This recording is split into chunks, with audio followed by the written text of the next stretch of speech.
Honorable Deputy Speaker, the UDM supports Budget Vote 1. South Africa faces enormous socio-economic challenges: stubborn unemployment, deep poverty, rising inequality, and sluggish economic growth. Yet, despite these challenges, our economy remains one of the most developed and diversified on the continent. That reality makes South Africa a magnet for migrants seeking economic opportunities, including those who enter or remain in our country illegally. President, we want to make it categorically clear that on the issue of illegal immigration, we stand with South Africans who are calling for the lawful enforcement of our immigration laws. President, no country in the world is expected to simply look the other way when faced with illegal and undocumented migration. No country is told that enforcing its laws is somewhat immoral. Yet in South Africa, whenever the issue is raised, we are immediately subjected to lectures, labels, and moral grandstanding. South Africans are told that they must not complain, they must not ask questions, they must not expect their laws to be enforced. They must simply absorb the consequences and remain silent.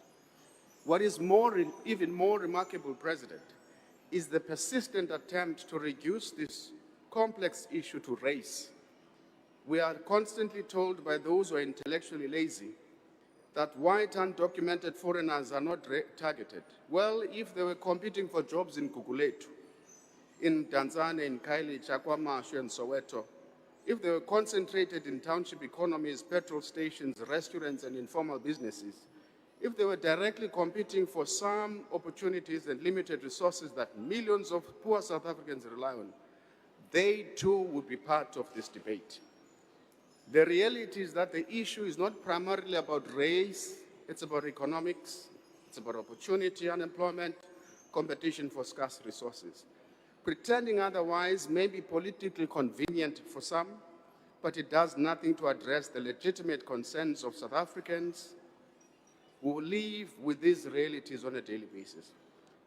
But apparently pointing out this obvious fact has somehow become controversial. President, we are also Pan-Africanists, but we are not naive. We reject this tame version of Pan-Africanism that appears only when South Africa is expected to make sacrifices. We are told that South Africans must carry the burden of poor leadership and governance failures elsewhere on the continent. We are told that South Africans must never complain. We are told that South Africans must never ask difficult questions. I therefore want to ask a number of questions which are important. Where is this Pan-Africanism when African leaders are bought by the West and Morocco to vote against African interests in international forums such as the IPU? Where is this Pan-Africanism when South Africa came under fire under sustained verbal attacks from the US during your G20 presidency? Lastly, and perhaps more importantly, where was Pan-Africanism when 14 South African soldiers paid with their lives in pursuit of peace and stability on the continent?